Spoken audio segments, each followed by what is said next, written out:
Bueno,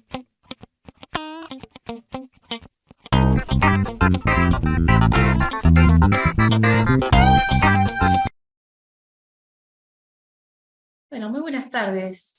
Les doy una cordial bienvenida. Gracias a todos por estar. Hoy vamos a estar conversando con el doctor Pulvirenti sobre el análisis de 3 fallos municipales de gran impacto y actualidad. En realidad van a ser 4. Parece que hay una yapa. Ahora les cuento. Vamos a estar hablando sobre la medida cautelar que ordenó la prohibición de ejecutar cualquier modificación respecto al lugar y estado actual del monumento Julio Argentino Roca, ubicado en el Centro Cívico de Bariloche. Esto es de la Cámara de Apelaciones en lo Civil Comercial Familia de Minería y Contencioso Administrativo de esa ciudad. Después vamos a hablar sobre la exención del pago de ganancias de jueces de faltas municipales. Esto es un fallo de la Cámara Federal del Mar del Plata. Y también vamos a hablar sobre la inconstitucionalidad de la tasa de abasto, un fallo de la Corte Suprema de Justicia de la Nación. Y la yapa es el fallo que se llama La Arboleda, que bueno, que tiene que ver también con la ilegitimidad de los importes abonados por servicios no prestados por la comuna demandada en lo que hace a tasa de mantenimiento de la red vial. Así que bueno, le doy la bienvenida al doctor Pulvirenti, para quienes no lo conocen. Él es abogado, tiene una maestría en leyes, doctor en Derecho de la Universidad Nacional de Buenos Aires, es especialista en Derecho Público con inclinación al Derecho Administrativo y Derecho Municipal. Ha trabajado, bueno, tanto en el sector privado como en el sector público municipal, provincial, de la Ciudad Autónoma de Buenos Aires y de la Nación. Este es el currículum abreviado, el doctor tiene un currículum muy extenso, pero bueno, vale aclararlo. Doctor, bienvenido. Muchas gracias. Un gustazo tenerte, Orlando, otra vez. ¿Qué tal? Un gusto, Irene. Bueno, muchas gracias a quienes nos acompañan en esta tarde. Trataremos, como siempre hacemos con Irene, de ser sintéticos en la apreciación de los fallos y en las cuestiones centrales, de manera tal de permitir que tengamos un espacio de pregunta, en definitiva, entre colegas. Lo interesante es tratar de interrelacionar y ver qué conceptos podemos sacar de estas cuestiones. Por lo pronto, estos 4 fallos que mencionó Irene tienen trascendencia, primero porque han sido muy recientes, han sido fallos del último mes y medio, 2 meses. Y en segundo lugar, porque las cuestiones que trataron no son menores, y por lo menos si uno analiza en sí la sentencia, tal vez lo más importante no es la conclusión a la que llegan, sino el camino que recorren los jueces y juezas intervinientes para hacerlo. Y ahí me parece donde tenemos una riqueza importante de estas 4 decisiones. 2 son en materia impositiva, en un concepto que tanto al abogado litigante como al abogado que está en la administración pública local le interesa, y he notado afortunadamente que el origen de muchos de ustedes es diverso en cuanto a la localidad en la cual se encuentran, pero es un tema claramente que nos atraviesa toda la cuestión de las tasas municipales, con prescindencia de la organización de cada provincia. Diferencia que uno siempre tiene que tener presente al momento de tomar una decisión en la defensa o en el ataque de una cuestión tributaria. 2 de estos fallos, concretamente el de Granja de la Corte Suprema de Justicia de la Nación y la Arboleda de la provincia de Buenos Aires, pero que tiene una proyección interesante porque hace relación a la tasa de red vial que perciben la mayoría de las municipalidades, por lo menos que tienen sectores de red secundaria de tránsito. Indudablemente es una decisión que vamos a ponderar. Y luego estas 2 cuestiones que mencionaba Irene, una respecto de lo que tiene que ver con los juzgados de faltas, y aquí nuevamente, no solamente por lo que la decisión en sí sostiene, que tiene que ver con la exención del pago de ganancias de una jueza de falta de Necochea que solicita se la exima, sino por lo que la Cámara Federal de Mar del Plata dice respecto de qué tipo de organización es la justicia municipal de falta. Es decir, va mucho más allá del planteo, que era eximirme del pago de ganancias, para meterse en un capítulo que es definir qué es la justicia de faltas, donde hay múltiples cultores y muchísimas discusiones, pero donde tradicionalmente la justicia ha sostenido que es un tribunal administrativo con funciones jurisdiccionales, y aquí la Cámara Federal de Mar del Plata llega a una conclusión distinta. Y el fallo de San Carlos de Bariloche, con el cual voy a empezar, es un fallo que se expide en materia urbanística, pero que tiene también varias curiosidades y que plantean desde el punto de vista del abogado litigante cuánta recepción pueden tener los planteos, y desde el punto de vista del abogado que le toca defender a la municipalidad, y en general diría a la administración pública, las dificultades que se enfrentan frente a un poder judicial que cada vez se arroga mayores atribuciones y mayores competencias para decidir cuestiones, en algunos casos ultra petitio, y en otros casos, lo cual lo hace más complicado, que tiene que ver con la división de poderes. Comenzamos por este fallo que les menciono, que es el fallo de San Carlos de Bariloche. Se trata de un amparo colectivo interpuesto por una única persona, vecina de la localidad sureña, en donde seguramente ustedes en los hechos deben haber escuchado el debate sobre el monumento a Roca. Históricamente aparece como una cuestión de debate si ese monumento a Roca, ubicado en el centro cívico de San Carlos de Bariloche, frente al lago Nahuel Huapi, representa o no a la localidad, y particularmente en el debate si el mismo fue o qué rol cumplió con respecto a la avanzada sobre los pueblos originarios ubicados en la zona. Esto tiene una dimensión claramente ideológica, pero ese monumento está allí desde la década del 30. Frente a las peticiones que se efectúan asiduamente para desplazarlo de su localización, este vecino se presenta y pide que se dicte una medida cautelar y se ampare contra cualquier modificación del emplazamiento que tiene ese monumento, esa estatua. Entonces, la Cámara, a través del juez interviniente, lo que hace es adoptar una postura bastante particular. En primer lugar, le da carácter colectivo a la presentación, es decir, no importó que se tratara una sola persona, que no invocara una representación determinada, consideró que se ubicaba esto en el ámbito del interés difuso, y que como tal se encuadraba en el artículo 41 y 42 de la Constitución Nacional, permitiendo que la representación la asumiera por el colectivo Vecinos y Vecinas de Bariloche esta persona presentante, y entonces define su carácter colectivo de amparo y la decisión que adoptara respecto de la cautelar con un alcance a la totalidad del territorio de esa localidad rionegrina. En segundo lugar, hace una interpretación bastante particular respecto al peligro de la demora. ¿Por qué digo que hace una interpretación particular? Porque no había en este caso ningún hecho, ningún acto o ninguna decisión administrativa imputable a la municipalidad de San Carlos de Bariloche. Posiblemente, además, por tratarse de emplazamiento de un monumento, la decisión suele estar en los consejos deliberantes, y sin que existiera ninguna decisión o debate sobre el particular, considera el juzgado que la propia difusión y discusión que tiene el problema amerita considerar que hay un peligro en la demora. Es decir, ya tengo un problema de base con una representación muy difusa, a la cual le asigno carácter colectivo, y además, sin un hecho, un acto administrativo alguno que genere una real virtualidad, la mera discusión pública de la cuestión, según el juzgado, es suficiente para considerar que hay peligrosidad en la demora. Es decir, al momento de dictar la cautelar, ya estiré bastante la cuerda de lo que me permite el derecho.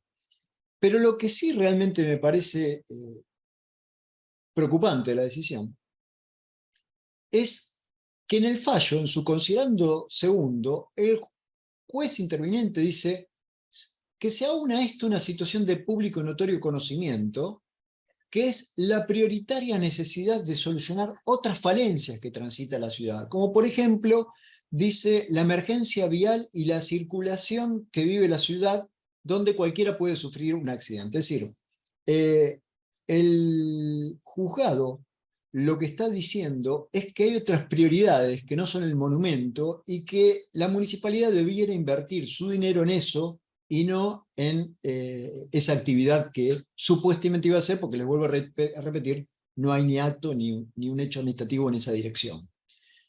Entonces, la reflexión radica en la división de poderes. ¿Por qué digo esto? Porque a uno le puede gustar, y más en estos tiempos electorales que estamos viviendo, una propuesta u otra.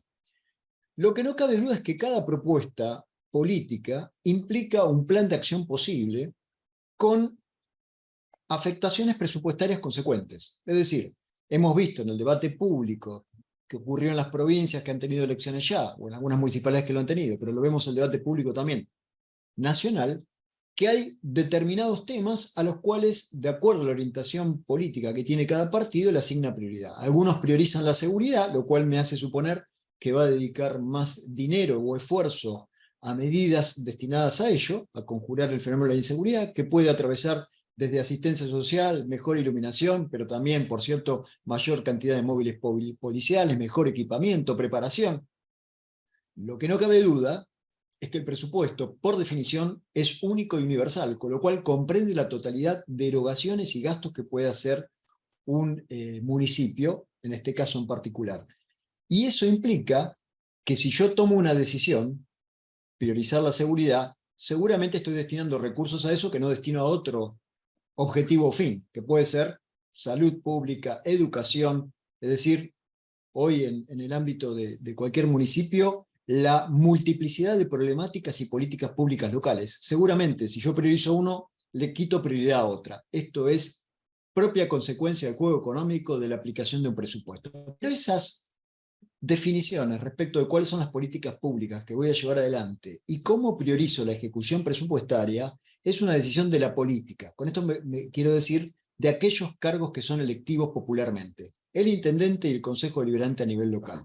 Y cuando el juez, que además es un juez provincial que se mete respecto de la decisión de un municipio, con lo cual ya también tengo un problema de autonomía, me modifica la prioridad y me dice, usted tiene otras prioridades que atender y las defino yo, en este caso el tránsito, o las señalo yo como juez, lo que estoy haciendo claramente es interfiriendo sobre la actividad del poder ejecutivo y del poder legislativo local, que son los únicos que en tanto y en cuanto representantes del pueblo pueden definir cómo se gasta el dinero del público, que es el que contribuye con sus tasas y sus impuestos al sostén de esa cuestión común.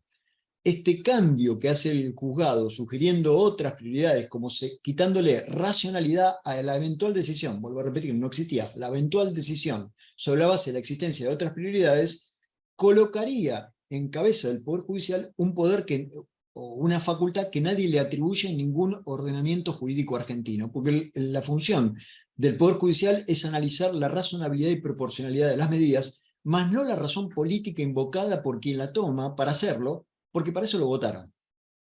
Si nosotros tenemos en algún punto una vocación de colocarnos en favor de la actividad del Poder Judicial, no entendemos que igual tiene un límite o una necesidad de sofrenarse porque nadie más controla lo que ellos hacen, que el propio juez es el self-restraint del derecho norteamericano que la Argentina tomó cuando tomó su definición constitucional de organización del Poder Judicial. Si el juez no se autolimita, nadie lo limita. Y entonces tiene un enorme poder que tiene que ejercer con razonabilidad y dentro de los límites que le otorga la Constitución, en tanto intérprete de esa norma fundamental. El caso del Monumento a Roca, en lo que tiene que ver con esta cuestión, presenta varios de esos déficits que me parece necesario remarcar y que tienen que ver con el límite que tiene que tener el Poder Judicial respecto a lo que decide. Saco fuera de discusión la razonabilidad o no que implicaría mover el monumento a Roca, pero claramente el juez no puede sustituir el criterio político de lo que se adopte, salvo que hubiera alguna disposición jurídica que lo impida. Por ejemplo, las condiciones en las cuales fue otorgado o instalado ese monumento. Discusión que, por ejemplo, para aquellos que tengan memoria, se dio con respecto al monumento Colón, ubicado enfrente de la Casa Rosada, donde el debate fue parecido, y donde la justicia, sin embargo, entendió que no le correspondía tomar la decisión en tanto y en cuanto no hubiera un quebrantamiento de las normas legales respecto del movimiento de ese monumento o su emplazamiento. Y eso que implicó, en ese caso en particular, una contienda entre las autoridades judiciales de la Ciudad Autónoma de Buenos Aires y de la Nación, que fueron las que dispusieron el movimiento de ese monumento y su desplazamiento y sustitución por el de Juan Arzúzuriz. Dicho esto, me interesaba mencionar esta decisión porque tiene esas dos variantes. Primero, un poder judicial que pareciera extralimitarse en lo que puede hacer. Segundo, porque es un poder judicial de la provincia que avanza en una provincia que tiene un reconocimiento explícito en el artículo 225 de la autonomía local sobre esas posibilidad del municipio de autodefinirse y en algún punto de establecer si quiere o no su comunidad el monumento Roca donde está emplazado. Y no tomo partido por el sí o por no, simplemente digo, es una decisión de la comunidad que pareciera es una decisión de carácter político.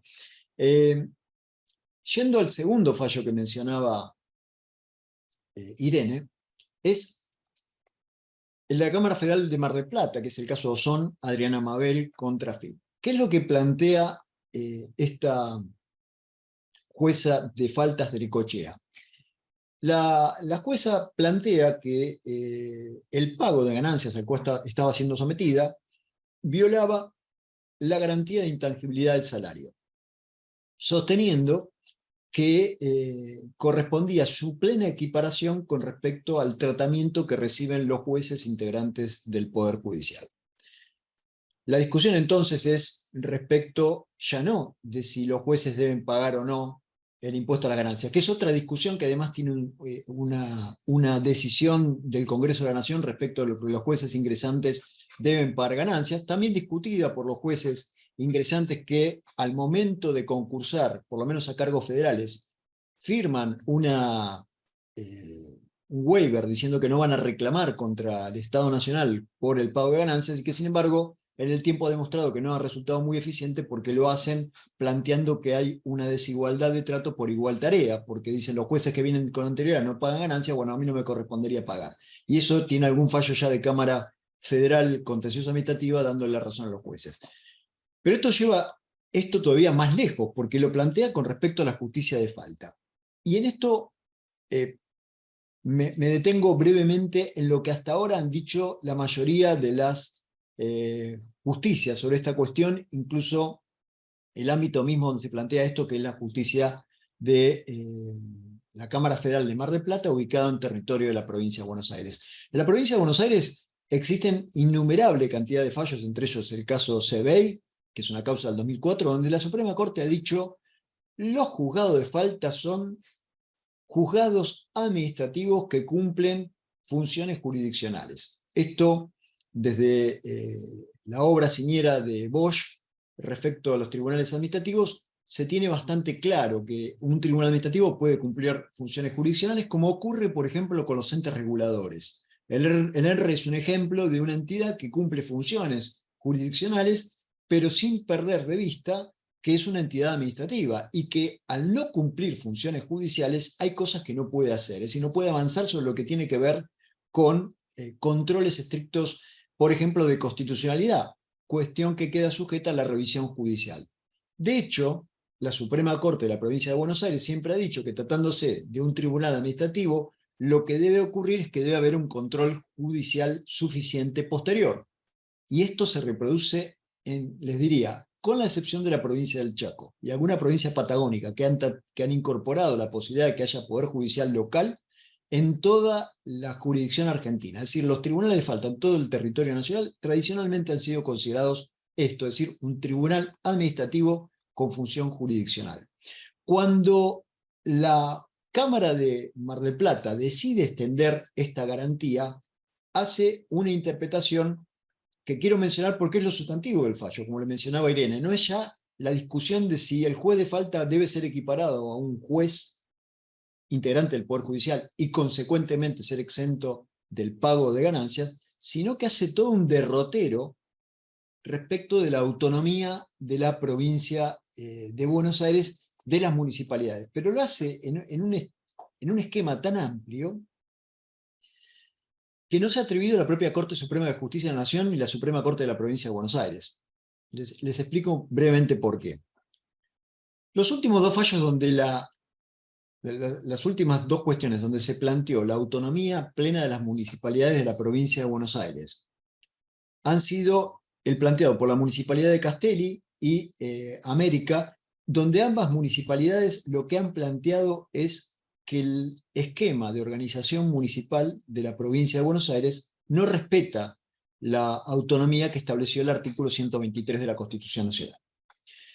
Y dice que la provincia no ha avanzado en ese sentido, lo cual es cierto, en tanto en cuanto la provincia de Buenos Aires nunca modificó el capítulo 7º de su Constitución que establece el régimen municipal, que dicho sea de paso, viene desde la Constitución de 1934, toma la Constitución de 1889 y además su ley orgánica municipal es un decreto ley del 58, es decir, un decreto emitido durante un gobierno militar. Esto quiere decir que el régimen municipal de la provincia tiene seriamente problemas. Pero esto no autoriza per se a plantear una inconstitucionalidad en forma amplia o genérica sin tener un caso puntual. Caso puntual que, por ejemplo, se dio en el caso Municipalidad de San Isidro, a través de la representación de Melchor Pose contra Provincia de Buenos Aires por el Estatuto Único del Empleo Público de la Provincia de Buenos Aires. Los últimos dos fallos que les acabo, las últimas dos demandas judiciales que se han planteado por este tema que les mencioné, Castelli y América, como demandas originarias de inconstitucionalidad del capítulo séptimo, sosteniendo la facultad o la posibilidad de que los municipios dicten su propia Carta Orgánica Municipal y gocen de esa facultad, ha tenido rechazo de la Corte en cuanto a la competencia originaria. Es decir, la Corte Nacional les ha dicho, esta es una cuestión de derecho local que ustedes tienen que llevar al ámbito de la justicia provincial. Es decir, en este zigzagueo que ha tenido la Corte en algunas cuestiones, como por ejemplo la reelección de gobernadores, que se ve en el caso San Juan o en el caso Tucumán, donde a veces abre la puerta y a veces no la abre, en el caso concreto de la autonomía y del planteo autonómico de los municipios bonaerenses mencionados, la Corte decidió no aceptar la competencia originaria y sostener que eventualmente la discusión debe ser sujeta, por ser un tema de derecho local y que hace a la organización de cada provincia, a las autoridades provinciales.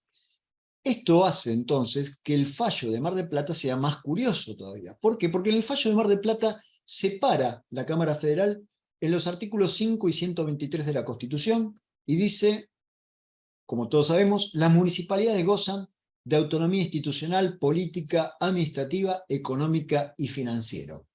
Entonces dice que un corolario de esto, de esta autonomía, es la facultad de cada municipio de dictarse una carta organizacional, es decir, de dictar sus cartas orgánicas, cosa que la provincia de Buenos Aires no acepta para ningún municipio, pero colocándome en la mayor parte de las provincias que admiten la autonomía municipal, también es cierto que reconocen entre municipios de primera, segunda y en algunos casos de tercera categoría, y que en términos generales le asignan la facultad de dictarse carta orgánica municipal a los de primera categoría, es decir, que inclusive muchas de las provincias de Argentina que reconocen la autonomía municipal lo hacen acotadamente respecto de determinados municipios que alcancen un número dado de habitantes, y no respecto a todas. Sin embargo, la justicia federal de Mar del Plata dice, se deriva de la autonomía, que todas tienen la facultad de dictarse su carta orgánica municipal.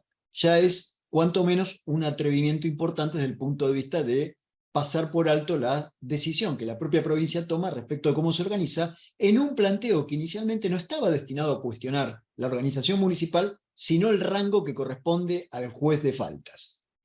Entonces, de ello derivan algo que a mí me resulta doctrinariamente muy simpático y que comparto, que es la teoría de la república municipal que esbozó en su momento Alejandro Korn Villafañe, fundador de la Escuela Municipalista de La Plata, de la cual soy graduado, y que me resulta, por eso digo, caro al sentimiento, como la misma tesitura tenía don Lisandro Latorre en Santa Fe, pero que en verdad, o en realidad, no es lo que dice la Constitución de la provincia. ¿Él qué sostiene? Que hay una división tripartita de poder, que esa división tripartita de poder debe comprender al Departamento Ejecutivo, al Departamento Legislativo y, consecuentemente, a una estructura judicial. Y fundamenta esta idea de la división tripartita de poder a nivel municipal, que les vuelvo a repetir, doctrinariamente comparto, pero que no reconoce la mayoría de la organización provincial de los municipios en nuestro país, toma un artículo de Vicente Atela y de Juan Manuel Caputo, queridos profesores, cuyos puntos de vista también comparto, pero que sostenían que debía haber un poder judicial local y que la justicia de falta actuaba muchas veces en un rol de justicia local. Vuelvo a repetir, en el campo lo doctrinario. Y de allí salta a interpretar el artículo 190 y el 166 de la reforma del 94 de la provincia de Buenos Aires, donde se dice que la justicia de falta deberá tener una revisión judicial, para sostener que si tiene una revisión judicial, esa justicia de faltas es judicial también. Y acá hay una nueva equivocación. El criterio de revisión judicial respecto a los actos administrativos es un principio de nuestro derecho, tomado del derecho, le diría no del continental europeo, sino del derecho norteamericano, que es la posibilidad de que haya siempre una discusión amplia respecto de lo que decide una administración por parte del Poder Judicial. Eso le da el control judicial suficiente, que es la garantía que tiene el ciudadano frente a la arbitrariedad que pueda cometer la administración. Con un criterio de deferencia hacia la autoridad administrativa especializada, que también ha tomado nuestro derecho administrativo, cuando se tratan de agencias o de funcionarios que están designados bajo determinadas condiciones. Es decir, nuevamente ingresa en una falacia respecto de la interpretación correcta que corresponde darle al artículo 190 y al 166 de la Constitución bonaerense. Pero avanzando en este camino, dice, bueno, vayamos a las condiciones en las cuales se designa el juzgado de falta. Hay una ordenanza de la Municipalidad de Necochea que establece cómo se organizan los tribunales de falta municipal y luego de definirlo o estructurarlo de esa manera, hay otro dato que surge de la propia ordenanza de la municipalidad que establece el carácter de inamovible del funcionario asignado al tribunal de falta en tanto y en cuanto tenga buena conducta y no cometa ningún tipo de violación del régimen aplicable. Esto quiere decir que la equiparación que hizo el Consejo Deliberante de Necochea, cosa que es usual que así se efectúa, en todos los consejos deliberantes cuando se aprueban ordenanzas respecto a la justicia de falta se tiende a generar estas garantías, tiene que ver con buscar un tribunal administrativo con funciones jurisdiccionales con garantías de imparcialidad y de solvencia técnica que permitan el cumplimiento de ese cargo con una cierta imparcialidad respecto del procedimiento que podría adoptar el intendente si asumiera estas funciones, como ocurrió en gran parte de la historia institucional argentina. Entonces, es dotar a un tribunal administrativo de ciertas garantías para que se equipare en algún punto al funcionamiento de un poder judicial, pero claramente eso no lo puede convertir en un poder judicial. Rematando estas conclusiones, la Cámara dice, bueno, en realidad, del andamiaje de la Constitución Nacional, de la propia interpretación posible de la Constitución Provincial, más la ordenanza que da estas garantías, la intangibilidad salarial supone no ser afectado por el impuesto nacional a las ganancias y consecuentemente asignarle una equiparación absoluta a un juez provincial o a un juez nacional y eximirlo del pago.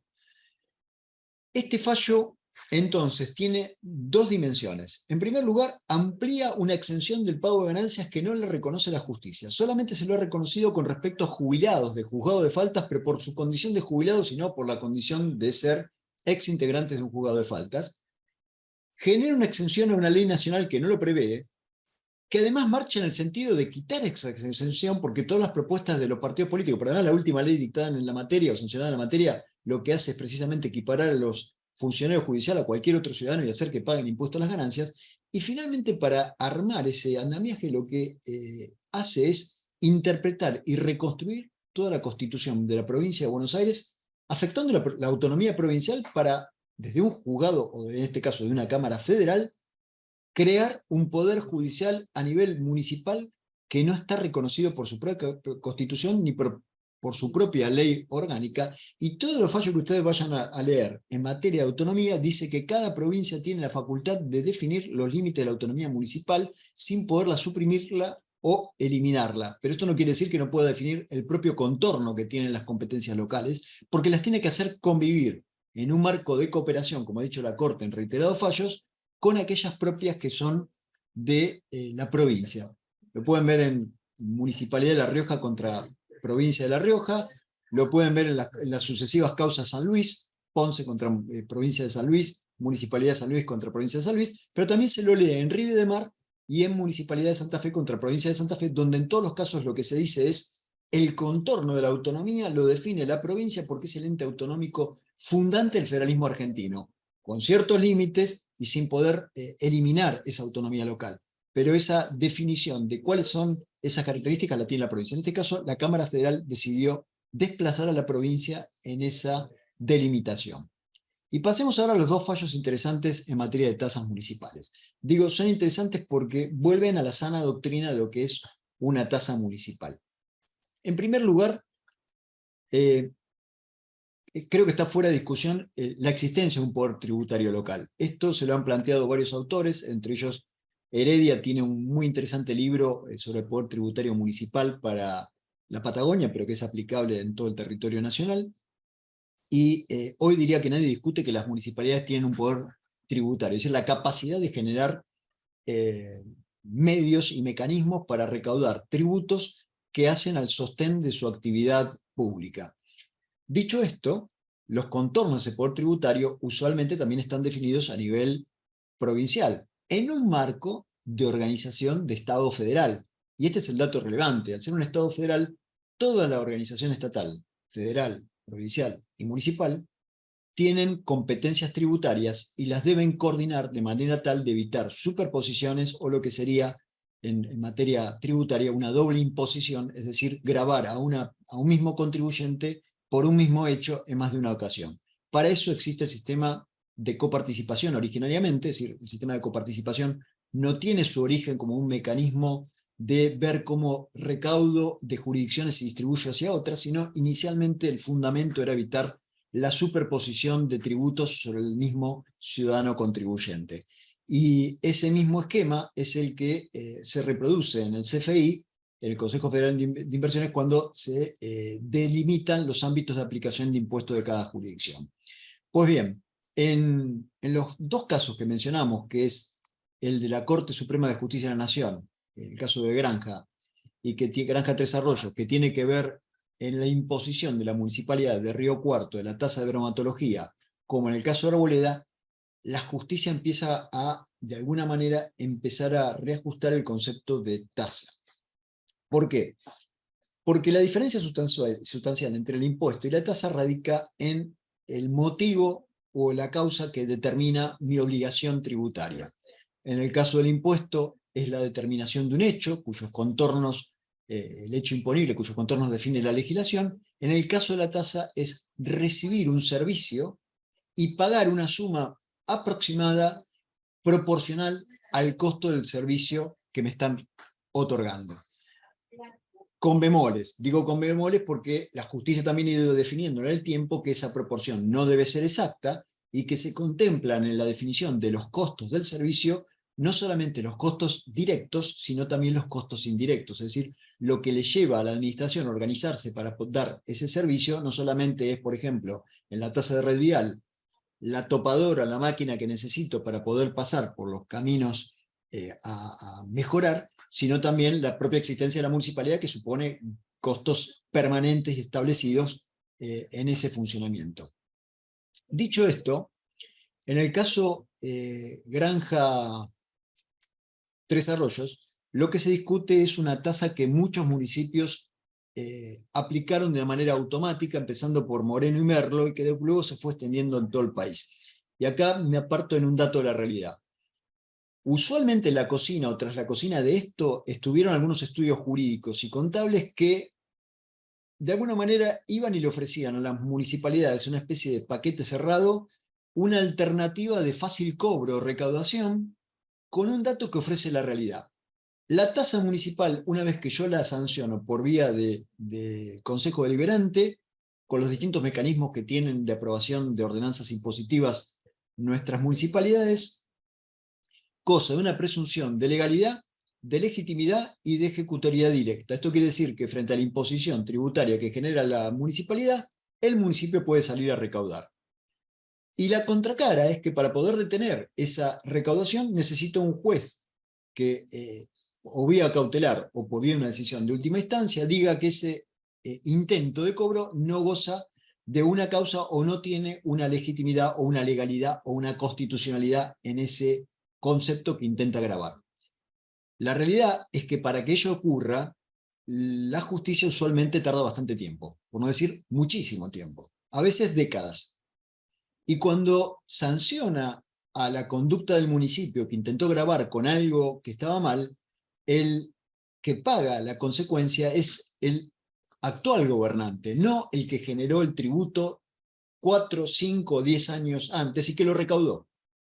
Más allá de que alguno podrá intentar no pagar, la verdad es que la vía ejecutiva está siempre abierta y primero va a recaudar y luego el que le va a tocar pagar, por ejemplo en este caso, es a la actual gestión por haber cobrado algo que no correspondía. Uno de los ejemplos de esa tasa que nadie cuestionó judicialmente inicialmente, que luego se fue propagando, fue la tasa de abasto. ¿Qué es la tasa de abasto? Una tasa que grava la introducción del producto en mi territorio. Producto que además viene bajo, en el caso de los productos alimenticios y farmacéuticos, bajo control de ANMAT o de SENASA. Es decir, que hay un mecanismo nacional definido por legislación nacional para establecer cómo se controla la sanidad de ese producto que va a entrar a mi municipalidad. Mucho antes de que existiera la tasa de abasto, lo que seguramente recordarán los que tienen más años y han trabajado con municipios era la tasa de bromatología. ¿Qué era la tasa de bromatología? Una tasa en la cual el municipio tomaba un producto al azar que ingresaba a mi territorio, analizaba si estaba bajo condiciones bromatológicas y lo que le cobraba al que lo introducía era simplemente ese análisis.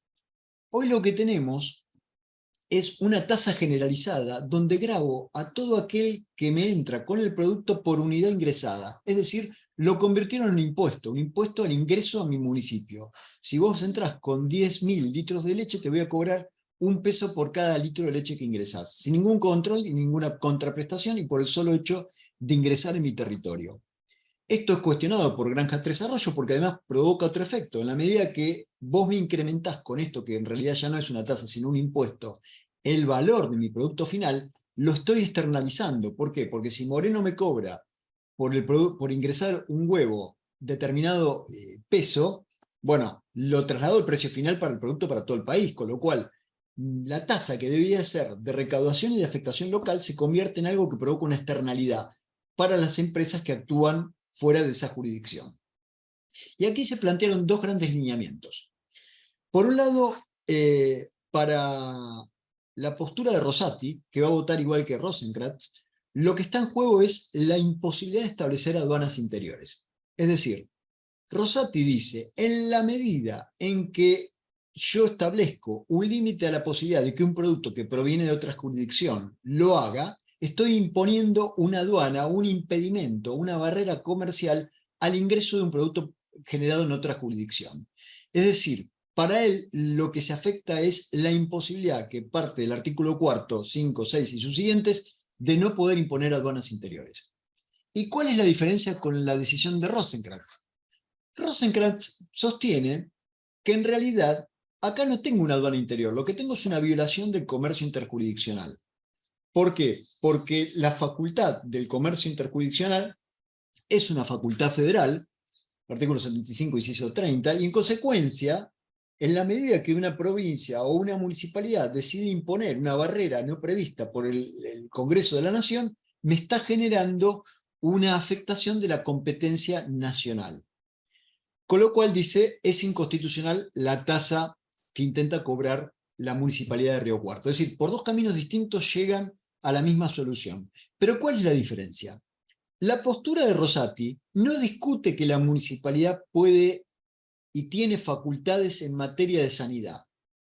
Y esas facultades deben ser ejercidas conforme al límite constitucional de no constituirse en aduanas interiores.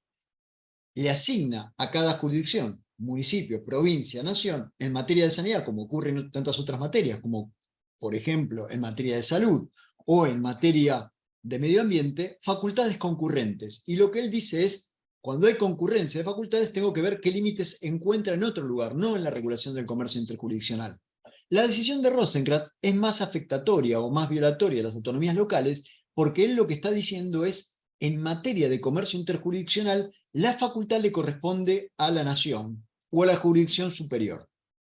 Y ese es un punto que, por ejemplo, se traslada a otras cuestiones. ¿A cuáles?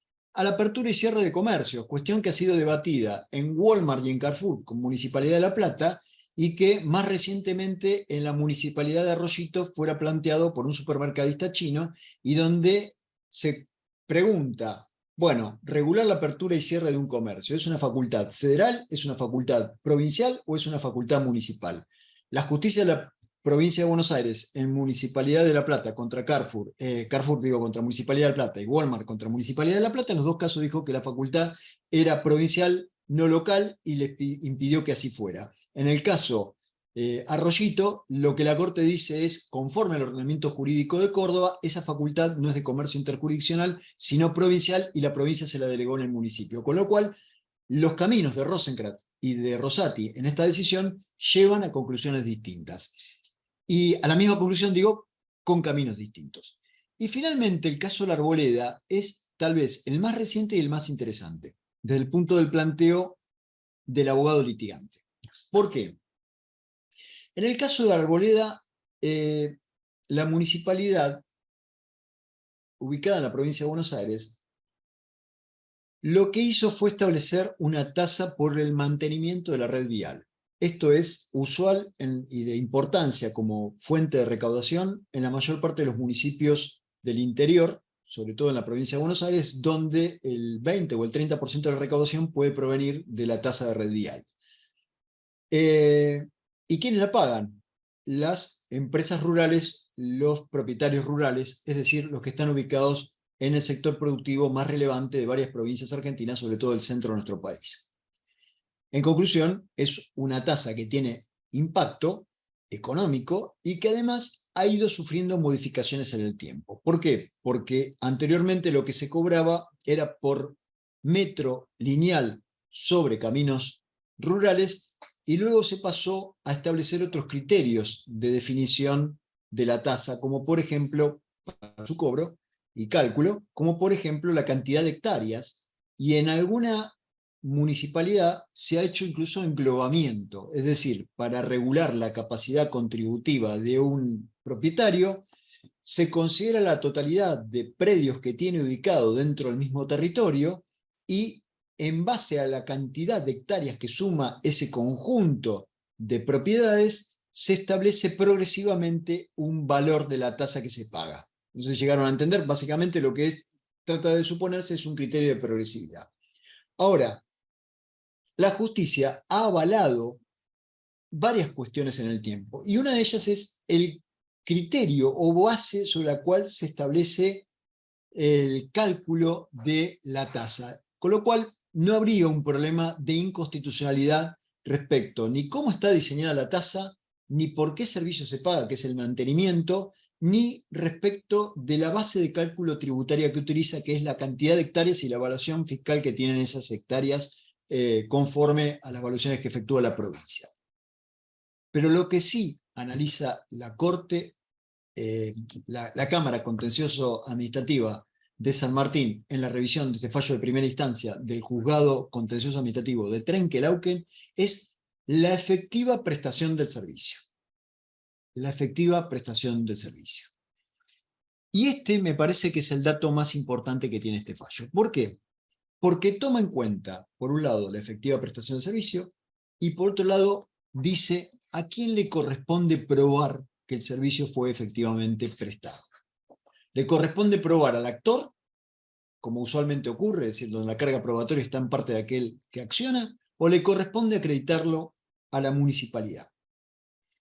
Y lo interesante que ha venido ocurriendo con algunas decisiones más recientes de la Suprema Corte de la Provincia de Buenos Aires, entre ellas Automóvil Club, Municipalidad de La Plata, es que la Corte de la provincia sentó un criterio que la Cámara toma y que es, bueno, ¿quién está en mejor posición probatoria para acreditar si ejecutó o no ejecutó el servicio? Aplica el principio de carga probatoria dinámica y dice quien está en mejor condición de poder acreditar que prestó el servicio y cuánta plata destinó a la prestación del servicio es claramente la municipalidad y no el contribuyente al cual solamente la municipalidad le determina de oficio una tasa y le dice páguela. En conclusión, la Cámara lo que sostiene es que quien debió acreditar la efectiva prestación del servicio por el cual le intentaba cobrar al contribuyente su pago, y el contribuyente decía, a mí no me prestaban el servicio de mantenimiento de la red vial, de hecho mi producción agropecuaria tenía problemas para salir porque los caminos estaban en pésimo estado, y frente a los reclamos permanentes que le hacíamos al municipio para que los arreglaran, el municipio no nos daba respuesta, a punto tal que nos hemos organizado entre vecinos propietarios colindantes para mejorar con nuestras propias máquinas y a nuestra propia costa el mantenimiento de esas vías y poder garantizar el acceso. Es decir, el vecino sostenía, no hubo servicio, lo que me cobran tiene una serie de vicios, pero principalmente tiene uno que es, me cobran por lo que no me dan. Y no alcanza para aquí con acreditar que tengo organizada la posibilidad de servicio o la posibilidad de su efectiva prestación. Porque la realidad es que aun cuando esto ocurriera, debe prestarse servicio en las condiciones bajo el cual resulta necesario y conveniente que así ocurra. Dicho esto, abre un inmenso interrogante respecto de un conjunto de servicios que las municipalidades actualmente no prestan, que cobran, pero que no prestan. Y un interrogante mayor, resuelto en algún punto por la Cámara Contencioso de Mar del Plata. No he encontrado muchos más fallos, pero este es indudablemente un criterio que abre muchos interrogantes, que es ¿qué ocurre con los barrios privados? Es decir, aquellos emprendimientos inmobiliarios privados que son bajo cerramientos comunes, partes que se sostienen con las propias expensas que pagan los vecinos, pero que tributan a la par todas las tasas municipales por servicios que se prestan en el perímetro, en el mejor de los casos, porque en muchos no son efectivamente prestados. Y esto abre entonces un interrogante muy amplio en la medida en que la justicia afirme el concepto de que corresponde al municipio acreditar frente al desafío que le efectúa el contribuyente la efectiva prestación, tener que acreditarlo y probarlo en cada litigio donde esto sea cuestionado o planteado. En resumen, estas 4 decisiones bordean varios límites institucionales. En el de San Carlos de Bariloche, ¿cuál es el límite de la actuación judicial y si el juez puede sustituir el criterio de la decisión política atribuida a la municipalidad? En el caso de Necochea, Cámara Federal de Mar del Plata, si una Cámara Federal puede establecer el diseño institucional de una provincia para lograr el apartamiento del pago de un impuesto nacional del cual expresamente no está exento el funcionario alcanzado, y si ese criterio implica una igualdad ante la ley para el resto de los ciudadanos que pagamos ganancias. En materia de tasas municipales, el caso Granja Tres Arroyos y el caso La Arboleda plantean un límite a la facultad impositiva local, señalando que deben atarse a los viejos criterios que definían el concepto de tasa con un pago de una contraprestación por una prestación organizada por parte del municipio, prestada en forma efectiva y que el vecino disfruta de alguna manera. Ese sería el resumen de estos fallos y lo dejo abierto a las eventuales preguntas que puedan tener. Muchas Perfecto, gracias. gracias Orlando, muy claro como siempre, un placer escucharte. Bueno, quedamos acá abiertos a preguntas, no sé si alguno quiere participar, también a la gente que nos está viendo en Facebook, los invitamos, si quieren hacer algún comentario. 2 cositas, Irene. Sí, Primero, armé un PowerPoint que se los voy a enviar. A través de Irene también les haremos llegar los fallos que comentamos, me parece que es lo más adecuado para sí, terminar de redondear estos conceptos. Y bueno, abierto a cualquier pregunta o cuestión que tengan. Yo lo que trato de alertar, como siempre lo hacemos con Irene, es sobre cuestiones prácticas, ¿no? Es decir, creo que el derecho municipal es un derecho que no hemos abordado en demasía, le toca a los que son funcionarios defendiendo municipalidades, pero desde el punto de vista del ejercicio de la profesión, tenemos todo un campo enorme de ejercicio profesional. De hecho, lo he mencionado en anteriores ocasiones. Primero, en materia de tasas nos han desplazado los contadores. En materia de habilitaciones, inspecciones y urbanismo, los gestores y arquitectos. Es decir, bueno, son todas áreas de incumbencia legal, son interpretaciones normativas, tenemos que ver qué instrumentos tenemos y bueno, hemos cedido competencias, incumbencias en términos profesionales que bien puede ejercer y que debieran tener un abogado al lado. Es decir, le mencionaba a Irene, en suerte me ha tocado hacer mi maestría en Estados Unidos, a nadie se le ocurre hacer una medida en materia urbanística, desde colocar una antena a habilitar un comercio si no tiene un abogado al lado. Bueno, nosotros no es lo que ocurre y creo que hemos cedido una incumbencia que deberíamos tener. bueno, yo ahí pegué, para el que interese conocer el nuevo libro que acaba de sacar Orlando, que tiene que ver con Derecho Administrativo Municipal, que me pareció súper interesante, lo hicieron los amigos de Juris de Rosario, y les conseguí un súper descuento del 30% por si quieren aprovechar, porque la verdad que me parece que es un libro muy práctico, como dice Orlando, de donde, bueno, ahí cuenta un poquito la intersección que logró en este libro del derecho municipal y el derecho administrativo, ¿no? Que tiene que ver con análisis de jurisprudencia aparte. Así que Sí, ahí lo que tenemos, Irene, es, o sea, cuando uno estudia Derecho Municipal, las universidades que lo tienen, por ejemplo, la Universidad de Buenos Aires no lo tiene. La Universidad de Buenos Aires he visto debates sobre el derecho en la Guerra de las Galaxias y cosas parecidas, pero no enseñan derecho administrativo municipal ni derecho municipal. Y el derecho municipal, cuando la tienen las facultades, por ejemplo, La Plata tiene un derecho municipal, pero tiene Santa Fe, Rosario, se lo aborda desde la organización del gobierno municipal, lo cual es interesante, pero me define el marco institucional. Y cuando el derecho administrativo lo aborda, le queda muy chico. Lees la Ley Nacional de Procedimiento, estudias la Ley Nacional de Procedimiento, ves acto administrativo, contrato administrativo y demás, eventualmente bajás a la provincia y nunca llegás al municipio. Bueno, lo que tratamos de ver era cómo todo esto impacta a nivel local, desde el procedimiento a las contrataciones, pasando por urbanismo, zonificación y responsabilidad local. Por temas tan diversos como un perro suelto en la vía pública, un accidente en la vereda, en una acera, una plaza en mal estado, un chico lastimado, accidentes en carnavales, corso, qué pasa si en un cementerio se inunda y se pierden los cuerpos de los familiares. Es decir, realmente es tan diversa la problemática local cuando uno entra en el detalle, y la jurisprudencia está, y creo que ese enlace lo tenemos que hacer. Ten, creo que hay Sí, hay una una... consulta, sí. El Sí, doctor sí. Borghi pide si podría ampliar un poco el tema de la vinculación que mencionó Bueno, con los barrios privados, que la verdad que lo bien. último que dijiste fue como impactante, ¿no? O sea, creo que abre No, es una... que el caso de la Arboleda es realmente interesante el planteo, porque ya lo ha abierto la Suprema Corte, y aquí lo que termina cuestionando es, bueno, si yo estoy en un barrio privado, el alumbrado, el mantenimiento de la vía pública, incluso la provisión de agua y red cloacal, la hace el propio vecino, que paga una expensa por eso. Luego viene el municipio y me cobra una tasa de alumbrado o mantenimiento. Bueno, ¿qué alumbra y qué mantiene? Supongamos que es el perímetro. Entonces, la proporción pareciera que no solamente debiera guardar alguna relación con el servicio que recibo, y tiene un dato adicional más. En muchas municipalidades, por ejemplo la de Escobar, hay una categorización del barrio privado como un barrio que tiene un castigo mayor, es decir, paga más impuesto, porque supone, lo llamo impuesto porque ya no es una tasa, paga mayor impuesto que el contribuyente que está fuera del barrio, porque supone que tiene mayor capacidad contributiva, con lo cual debo pagar más por un, recibo por un servicio que no recibo efectivamente. Y la Cámara de Mar del Plata, Contencioso Administrativa, lo que ha dicho es, bueno, acredíteme que usted me está dando un servicio y cuantifíquemelo en pos de eso. Con lo cual creo que hay un campo abierto para muchos planteos locales, más cuando las municipalidades rápidamente, en esta idea de recaudación, copian los vicios de algunas ordenanzas de otros municipios sin haber chequeado previamente judicialmente cómo les va.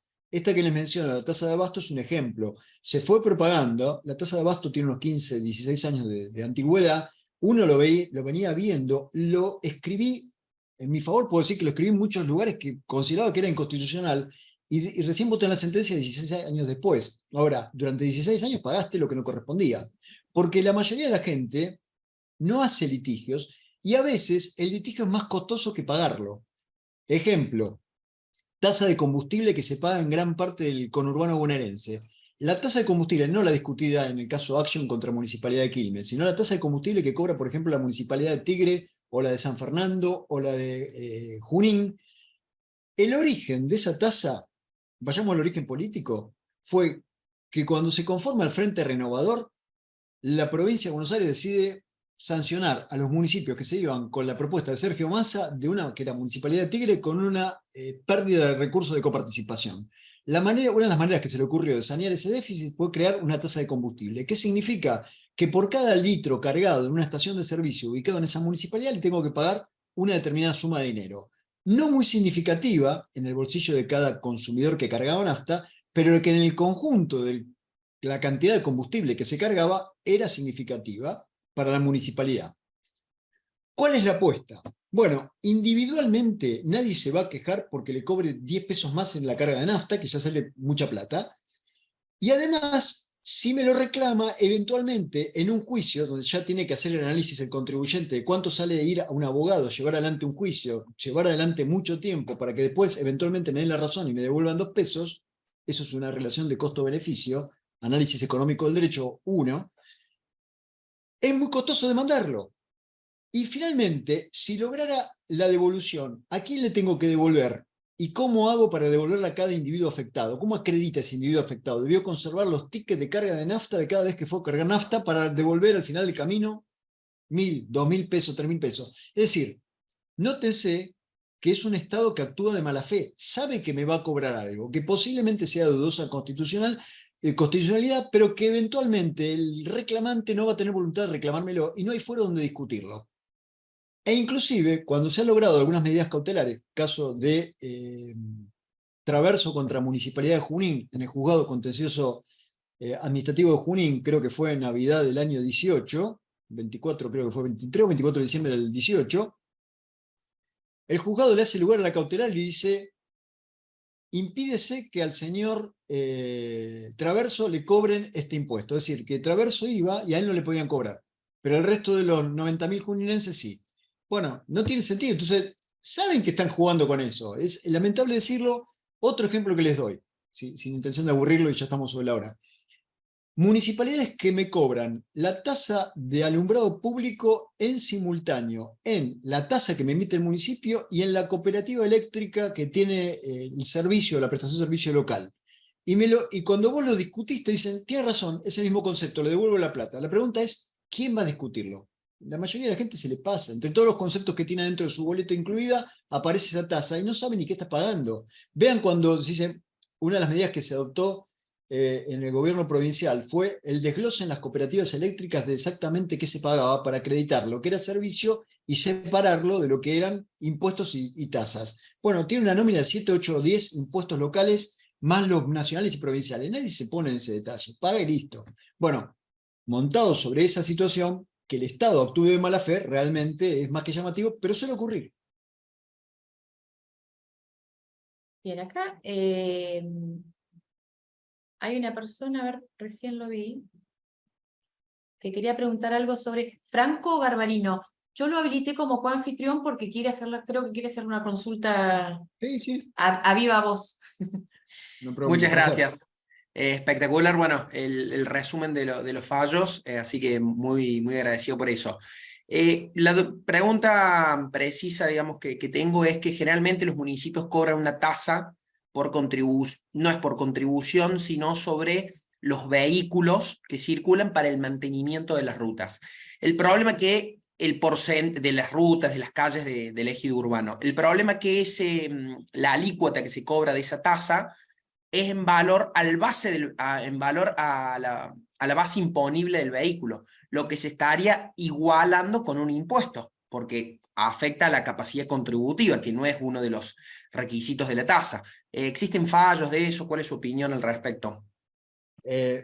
Totalmente de acuerdo con lo que estás planteando. Creo que claramente no hay una relación de ningún grado entre el impuesto bueno, porque es un impuesto y el servicio prestado.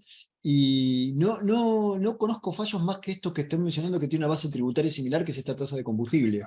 Eh, pero básicamente entiendo que responde a una falta de planteo judicial, más que una cuestión de que no sea inconstitucional. Creo que no se plantea por ejemplo, sí aparecen algunos organismos de control administrativo. El Tribunal de Cuentas de Provincia de Buenos Aires le ha observado a los concejales de la Municipalidad de Tigre cada vez que sancionan la ordenanza impositiva por la tasa de combustible, diciéndole que es de dudosa constitucionalidad. Pero no tiene sanción efectiva, solamente les advierte. Y en la medida que no hay planteos Caso, judiciales, camina, Franco, y alguien recauda y mientras recauda, recauda. en Es Córdoba, en Córdoba, puntualmente donde soy yo, Río Tercero, la tasa administrativa que se cobra por el vehículo es el doble del impuesto provincial. un disparate. Es desproporcionada, digamos, con el servicio, ni hablar del servicio prestado, pero esta desproporción se ve muy, muy claramente. Estos lineamientos posiblemente entonces le sirvan para poderlo plantear, animarse a plantearlo judicialmente. Pero fíjese que aún ahí usted tiene la necesidad de motorizar una demanda, asumir el costo de llevarlo adelante, y algo que he notado muy fuerte en la jurisprudencia cordobesa, que sigo con mucha atención siempre, es que es muy profiscalista. En términos generales, incluso en la municipalidad de Río Cuarto, con respecto al impuesto a la valija, que ha sido uno de los que ha generado mayor repercusión y ha llegado a la Corte Suprema de Justicia de la Nación, todas las instancias en la provincia de Córdoba le dieron la razón al municipio. Es decir, y era evidente que la tasa a la valija, que es donde yo le grabo por una tasa municipal al viajante de comercio, era cuanto menos descabellada, y sin embargo las 3 instancias cordobesas, incluso el Tribunal Superior, le dieron la razón al municipio. Ahí creo que tiene un problema de base. Muchísimas gracias. No, por favor, Franco, pero gracias a vos por estar. No desistas, Franco. No, Tenés claramente, estamos Hasta la alentando corte, el tema. hasta la Claro. corte, sí. Hasta la corte, exacto. Pero la realidad hay que conocerla siempre. Y sí, más bien, uno tiene que saber a qué se va a enfrentar. Bueno, Totalmente. Para eso estamos. están agradeciendo muchísimo la excelente Ah. exposición que has dado y bueno, y sobre todo también cómo se ha enriquecido con las preguntas, ¿no? Que eso siempre es muy bueno. No, por para... supuesto, alentamos el debate, pero además es un tema Sí. que no hay demasiado foro, lamentablemente, para discutirlo, y de los que nos interesa somos ávidos de lugares donde hacerlo. Así que Seguro. te agradecemos, agradecido con vos, Irene, y con Microhibris de la posibilidad de tener este foro.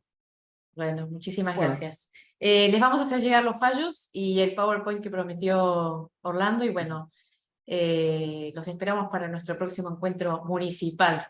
Vamos a ver qué podemos inventar con Orlando. Bueno, Bien. muchísimas gracias. Gracias. Impecable acá dicen y es cierto. La verdad que siempre es un placer escucharte, Orlando. Muchísimas Muchas gracias. Gracias a todos por estar del otro lado. Nos encontramos pronto. Chao, chao.